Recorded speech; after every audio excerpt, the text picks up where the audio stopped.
If your gut ever whispers, listen. Mine screamed, and I ignored it. We were the stable couple among our friends. Married 12 years, 2 kids, a dog named Max, white picket fence suburbia, and all the quiet predictability that comes with it. I'm a software engineer. She was a nurse, worked swing shifts. We made it work. Date nights every other Friday, Sunday mornings at the local farmer's market. We weren't flashy, but we were solid. Or at least, I thought so. The first red flag came in the form of silence. You know how they say cheating starts in the gaps? Yeah. Emma got quiet. Her phone was suddenly glued to her like an extra limb. The woman who once binge-watched Netflix beside me now disappeared into the guest room with vague excuses about early morning charts. Her laughter changed too, less frequent with me, more secretive around her phone. Then came the wine glass. That night is seared into my memory. I came home from my usual gym and grocery run and found her at the dining table. 2 glasses poured. A bottle of red open. She rarely drank unless it was a holiday or we were celebrating something. Celebrating something? I asked, trying to play it casual. She smiled, but it didn't reach her eyes. We need to talk. 6 words that could split the earth open. What followed was a lot of self-discovery bullshit. I feel like I've lost myself. I need space. I just want to explore who I am outside of being a wife and mother. Translation? She wanted permission to cheat without calling it cheating. At first, I froze. Then I hit record on my phone and slid it into my pocket. If she was going to shatter our life, I was at least going to remember the sound of the glass breaking. I'm going to dinner this Friday, she said. Just dinner, I swear. With who? She wouldn't say. Just that he was someone she met around the neighborhood. My stomach dropped. We'd lived in that cul-de-sac for 6 years. I knew our neighbors. Most were married. A few were recently divorced. One, though, stood out. Chris, 38, recently separated, works in construction, likes jogging shirtless past our lawn. That was the moment I knew. I didn't confront her yet. I needed proof. Not just for my peace of mind, but for the kids, for the courts, for myself. Because something in me had already snapped. And I was done being the clueless husband. That Friday night, I watched the mother of my children step into a lie. She left at 6:40 p.m., kissed me on the cheek like it was any other Friday, and told me not to wait up. I might have a couple glasses of wine, she said, and winked. My stomach turned. The red dress clung to her like it was made for sin. Hair curled, perfume sweet. That wasn't the scent of someone going to find herself. That was the scent of someone who'd already been found. I waited exactly 15 minutes before I followed. I knew the place, La Diavola. Quiet, romantic, nestled at the edge of downtown like a secret. We'd been there once, for our 8th anniversary. I parked 2 blocks away and walked the rest, hoodie up, phone in hand, camera ready. I slid into the bar across the street, ordered a beer I wouldn't touch, and sat by the window.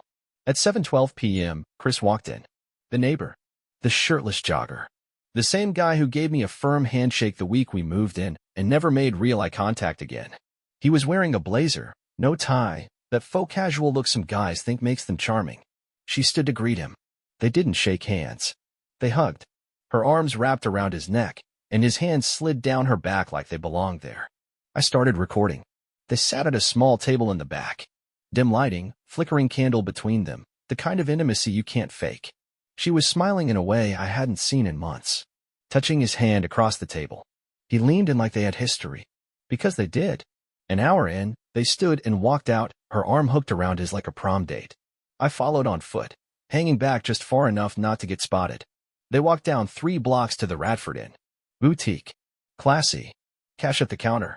They didn't even pretend it was for anything else. I snapped 5 pictures of them at the check-in desk. Got the timestamp, the clerk's name tag, the moment she grabbed his hand and walked toward the elevator. I didn't cry. I didn't scream. I felt cold. Like something inside me had finally broken free. I drove home in silence. When she stumbled through the door the next morning, hair messy and eyes wide like a kid trying to sneak past curfew, she found me sitting at the kitchen table. She stopped in her tracks. "Hey," she said, forcing a smile, setting down her purse like it weighed nothing. "I didn't expect you to be up." "Yeah," I said. I couldn't sleep. She poured herself coffee, hands trembling just a little. I said nothing. I didn't have to. The air between us buzzed with the weight of everything unspoken. "You okay?" she asked. "I will be," I said. "Eventually." She looked at me then. Really looked. Like she knew something had shifted. I let her sit across from me. Let her fumble for small talk. Let her pretend the night didn't happen. Because I had a plan now. Let her lie. Let her bury herself. I'd built this life with her brick by brick. I knew exactly how to burn it down. You can't unsee your wife in bed with another man, especially when it's in your house. 3 nights after the hotel, things between us had fallen into a strange, twisted rhythm. She didn't confess. I didn't confront. She cooked. I ate in silence. She kissed my cheek. I offered her my jaw. The lies were thick in the air. But I kept playing the role, dutiful husband, loving father, the man she thought she still had wrapped around her finger. I needed more. Proof not just for myself, but for the court, for the kids, for justice. So I planted a camera. Tiny thing. Motion activated. Hidden inside the vent above our bed. I told her I'd be working a late shift at Wednesday's system maintenance downtown, wouldn't be back until morning. She nodded, barely listening. Too busy texting. I kissed my kids goodnight, grabbed my laptop, and left for work. Except I didn't go far.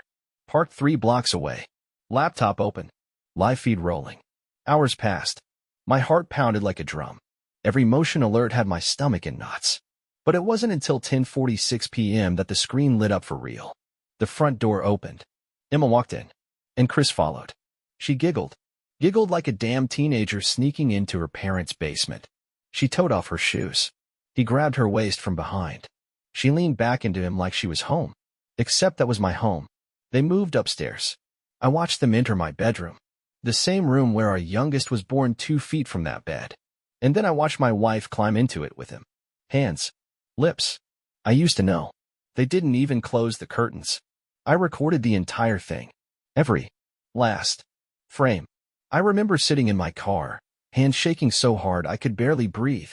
But I didn't cry. Not anymore. I'd already grieved the version of her I thought was real. This was war. At 1:14 a.m., they finished. She laughed. Said something about sleeping in. He joked about breaking the bed. They curled up beneath my sheets like they'd earned rest. At 1:32 a.m., I sent the footage to 2 people. My lawyer. Her sister, Marlene. Marlene hated secrets. She was also the godmother to our children. And she despised Chris. Then I walked back into the house. Didn't knock. Didn't tiptoe. Just opened the front door and climbed the stairs like I owned the place, because I did. My foot hit the top step just as she stirred. She sat up, eyes blurry, hair tangled. "Brian," she said, voice dry. "What are you?" That's when she saw the camera in my hand. And Chris, the brave construction guy who could swing a hammer, scrambled for his pants like a teenager caught by a shotgun dad. I didn't raise my voice. Didn't throw a punch. I just said, "Get the fuck out of my house." Chris looked at her. She looked at me. No one moved. Now, Chris bolted, shoes in hand, jeans half-zipped. I let him go. There'd be time for him later. She reached for the blanket, covering herself like it mattered. Her mouth opened. "Don't," I said. "Don't you dare say a word." Brian, her voice cracked. "I don't even know what to say. You said enough 3 nights ago in that hotel." Her eyes widened. "I was there," I said. "I saw everything. I followed you. I recorded it. You want to lie again, or are we done playing games?" She broke. Tears, sobbing, the whole script. I watched it all with a heart that didn't break anymore. I went to the guest room, locked the door, slept like I hadn't in months. In the morning, she was gone. Her side of the closet empty. A note on the table. "I made a mistake. Please don't do this. Let's talk." She wanted to talk, but all I wanted was revenge.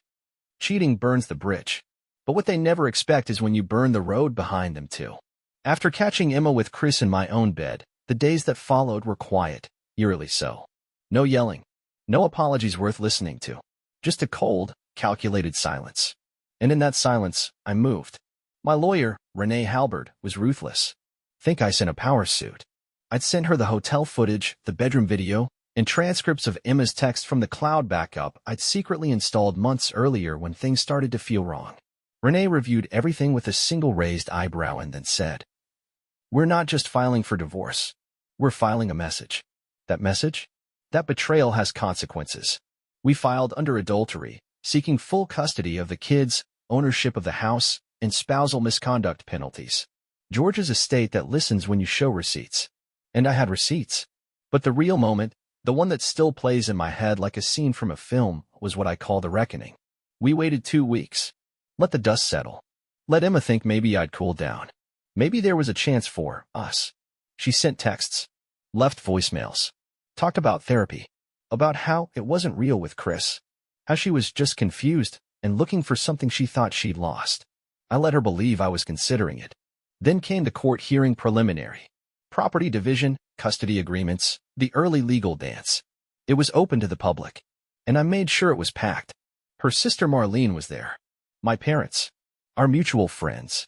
Even some coworkers she'd once bragged to about her perfect marriage. Emma walked in, conservative dress, hair pulled back, tears ready. Chris walked in behind her, clearly not expecting the storm he was about to get hit with. My lawyer stood up and handed the judge a USB drive labeled simply, Exhibit A. Your Honor, Renee began. This footage was captured by a motion-activated camera in the couple's shared bedroom on the night of March 3rd. The man in the video is the respondent's admitted affair partner, Mr. Christopher Landry, who resides 5 houses down from the plaintiff.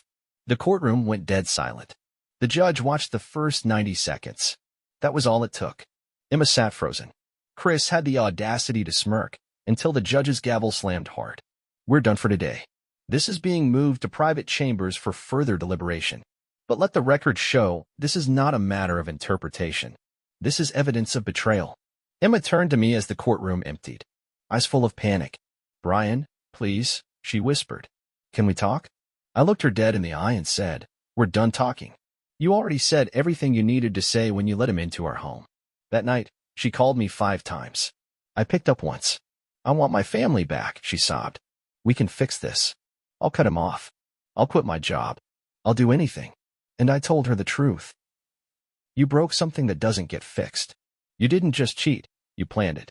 You invited him into our life like I was a fool. You let him in our bed while our children were asleep down the hall. There's no coming back from that. She begged. I hung up. 2 days later, the court granted me temporary full custody and exclusive residence of the home. The judge added a note of concern about Emma's judgment. Chris? He disappeared. Ghosted. I later heard he moved back in with his ex-wife after Emma started clinging. Poetic. But the best part? Her job found out. Turns out, sharing hotel rooms with a neighbor-turned-lover while billing for childcare was a policy violation. She was quietly let go under moral conduct terms. And me? I took the kids to the beach that weekend. First time in 2 years I saw them really smile. You don't just move on. You crawl out. You rebuild. You become someone new. I'd won. Or at least that's what everyone told me. I had the house. I had the kids. I had legal victory on paper and public sympathy in droves. Emma had nothing but her guilt, a couple of trash bags full of clothes, and a friend list that suddenly went quiet when her private life became court transcripts. But winning doesn't mean healing. Not yet. The first few weeks after the hearing, I moved through the house like a ghost. Everywhere I turned, there were memories wrapped in the bones of betrayal. The kitchen where she used to dance barefoot on Sunday mornings. The couch where we curled up during thunder. The hallway she walked down with him. I gutted it. Literally. New floors. New paint. I sold the bed, our bed, the same day the final court order came through. I gave away the dishes. Donated the art she picked out. The place started to breathe again, like it had been exorcised. But the real rebuilding wasn't the walls. It was inside me. I started running again. Joined a gym. Not to impress anyone, not to chase youth, but to burn the anger, mile by mile, until sweat washed it out of me. My arms hardened. My mind sharpened. I slept better. Not much, but better. The kids adjusted faster than I expected. They missed their mom, sure. But they saw more than I realized. Kids always do. My daughter asked me once, "Are you sad because mommy's not nice to you anymore?" I said, "Yeah, but I'm not sad forever." That became a mantra. I'm not sad forever. Emma tried reaching out a few more times. Emails, mostly. Long-winded, tear-streaked apologies. Promises of therapy, repentance, a better version of herself. One even ended with, "Maybe this was our bottom, and now we can rise again." I didn't reply. I didn't block her either. I wanted her to see the silence. I returned to work. Took on bigger projects. The distraction helped. Clients respected the way I didn't flinch under pressure anymore. One of them, Sarah, recently divorced, sharp as a whip, invited me to grab a drink after we wrapped a project together. I said no. Not because I didn't want to, but because I wasn't there yet. You see, People think the pain fades. It doesn't. It transforms. The betrayal stops feeling like an open wound and starts feeling like a scar. And scars don't scream. They whisper. They say, remember? And I do. But I don't live there. Not anymore. I thought it was over. But closure doesn't always come the way you expected. Sometimes, it walks back in with mascara running and hands shaking. It had been 7 months since the divorce was finalized. 7 months since I last saw her outside of a courtroom. The house had changed. The furniture was new. The energy was lighter. My kids laughed again. I laughed again. Then, on a Thursday evening, around 7:30 p.m., there was a knock at the door. I almost didn't answer. I was halfway through helping my son with a science project, something about magnets and copper wire, and I figured it was a delivery or a neighbor. But when I opened the door, there she was, Emma, standing on the porch like a ghost with nowhere left to haunt. She looked smaller somehow, not in body, but in presence. Hair pulled back like she didn't know what else to do with it. Eyes swollen, mascara half-wiped. A red sweatshirt I hadn't seen since we were in our 20s. Can we talk? She asked. The old me, the man she'd cheated on, manipulated, discarded, wanted to slam the door. But the father in me, the one who still had to co-parent with this woman, nodded. 5 minutes, I said. Not in front of the kids. I stepped outside, closing the door behind me. The porch light flickered, casting long shadows on the steps. She stood there, wringing her hands. I'm not here to make excuses, she started. Good, I said. Her eyes welled up. I needed you to hear it from me.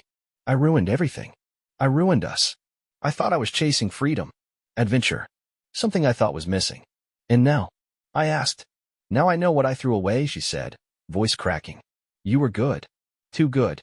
And I spit on it. Chris? He ghosted me 2 months after court. Said he wasn't cut out for stepdad life. I said nothing. She looked up. I lost my job. The friends I thought had my back, they stopped calling. Marlene doesn't even answer my texts. She read the transcript, I said. Emma nodded slowly. I deserve that. The wind blew, and for a moment, we stood in silence. I didn't come here to beg, she whispered. I came to say I'm sorry. I know it's late. I know I don't deserve your forgiveness. But I needed to tell you. You didn't deserve any of it. And if I could go back. You can't, I said flatly. She swallowed hard. I know. I could feel the old pain wanting to reach out and tear into her. But it didn't. It stayed where it belonged, behind me. You should go, I said, stepping back toward the door. The kids are doing okay. Let's keep it that way. She wiped her eyes, turned to leave, then hesitated. Brian, if there's ever a time when you don't hate me, could you tell me? I looked at her one last time. I don't hate you, I said. But I don't love you either. And that's what's worse for you, isn't it? She didn't answer. She just walked down the steps, back into the dark, her figure swallowed by the night. I stood there for a long time. Not out of heartbreak. Out of peace. Because when she walked away this time, I didn't feel broken. I felt done. The best revenge isn't destruction. It's resurrection. In the months that followed Emma's final visit, the silence became something else. Not the cold silence of betrayal, but the kind you settle into when you're finally alone with your own peace. There were no more late-night texts. No crying voicemails. No sightings of her at the grocery store, accidentally bumping into me. It was like the storm had passed, and all that was left were the broken branches and a clean sky. But peace has its own strange challenge. After you've been at war, inside your head, your marriage, your soul, you don't quite know what to do with stillness. At first, I filled it with noise. Gym sessions, podcasts, house projects, anything but quiet. Then something shifted. I remember the moment, actually. A stupid, small thing. I was sitting in the backyard, drinking coffee. Max, the dog, was lying next to my chair, snoring louder than I thought a dog his size could. The kids were inside, arguing over cereal. And I realized. I was smiling. Not because someone else was making me. Not because I'd won some victory in court. But because the sun was warm, my coffee was strong, and for once, I didn't feel like a man bleeding from the inside. I was just living. That joy came back in bits and pieces. It was my daughter falling asleep on my chest during a thunderstorm. It was my son asking if we could build a treehouse, even though we both knew I sucked at carpentry. It was friends inviting me to poker night again, not out of pity, but because I'd stopped being the guy whose wife cheated and started being Brian again. And then, one day, it came through the door. Her name was Leah. Not in a romantic way, not yet. She was the new school counselor at my kids' elementary. We met during a parent-teacher night. She was sharp, witty, warm in a way that didn't feel forced. The kind of woman who didn't try to fill the silence with compliments or make everything about herself. She asked me one question and listened like it mattered. We bumped into each other a few more times. The third time, I asked if she wanted to get coffee sometime, not a date, just a conversation. She said yes. It was awkward. I'll admit that. I forgot how to flirt. She forgot how to hide her nervous laugh. But by the second cup, we were swapping stories. Divorce, kids, pain, and hope. That's what stood out about her. Hope. Not in some grand, sweeping way, but in small things. She talked about her vegetable garden, her dog with a stupid name, Captain Pickles, and how she kept a gratitude journal that was mostly filled with quotes from her students. She didn't try to fix me. She just saw me. I don't know where it's going, and honestly, I'm okay with that. What I know is this. She makes me laugh. She asks about my kids. She listens. And when she touches my arm mid-conversation, I don't flinch anymore. Because I'm not broken. Not bitter. Not empty. I'm healing. If you're reading this and your world's just cracked open, listen, you are not weak for hurting. But you will be stronger than you ever thought possible. I didn't write this story for sympathy. Not to be applauded. Not to be pitied. I wrote it because I know there's another version of me out there right now. Somewhere. Sitting at a dinner table across from the woman he loves. Wondering why her smile feels rehearsed. Wondering why her phone lights up and her face turns away. Wondering if he's imagining it. You're not. Trust your gut. There were nights I felt like I was losing my mind. I questioned everything. My memory, my instincts, even my own worth. That's the hardest part about betrayal. It doesn't just damage the relationship. It poisons your sense of self. But here's what I learned. 1. Silence is a strategy. The moment you feel something is off, listen. Watch. Don't lash out. Don't scream. Don't demand. Let them talk. Let them dig their own grave. There's power in silence. It makes liars overplay their hand. 2. Documentation is not paranoia. I recorded Emma's confession because I knew emotion would make me forget the details. I planted a camera not out of vengeance, but out of self-preservation. When people lie that well, you need truth you can prove, especially when lawyers and kids are involved. 3. Your dignity is more valuable than revenge. I could have trashed her name, posted the footage, publicly shamed her, but I didn't. I took my revenge through the system, through the house I got to keep, through the courtroom where her lies died under oath, and most of all, through the quiet strength I found in not stooping to her level. For kids know more than we think. Protect them. Don't poison their minds, but don't lie to protect your ex's ego either. I told my children the truth in a way they could handle. Mom and Dad made mistakes, but I'm always going to be here for you. And I love you, no matter what. That's what matters. 5. Healing isn't linear. Some days, I hated her. Other days, I missed her. That's normal. You don't undo love like a bad tattoo. It fades slowly, in patches. Some parts stay with you forever. But that's okay. Scars are just reminders that you survived. 6. You are not defined by their betrayal. I thought I was broken. A failure. A fool. But over time, I saw the truth. I was loyal. Patient. Loving. And yeah, I got burned. But I walked through the fire and came out standing. That's not weakness. That's strength most people never discover in themselves. Emma still messages sometimes. A photo of the kids. An old memory she's suddenly sentimental about. I keep the responses short. Civil. For the children, not for her. Chris? Gone. Moved across the state. Apparently working in landscaping now. Fitting. He always liked digging holes. Leah and I still talk. No titles. No expectations. Just honest conversations and the kind of laughter I hadn't realized I missed. We'll see where it goes. If nowhere, that's fine too. I've already won. My house is quiet again. But it's not empty. It's mine. And it's filled with something I thought I'd never find again. Peace. If you're reading this and you're in the fire, hear me. Don't beg. Don't chase. Don't try to fix someone who shattered you with intention. Step back. Breathe. Plan. Rebuild. And one day, you'll wake up to silence and realize it's no longer screaming. It's finally singing.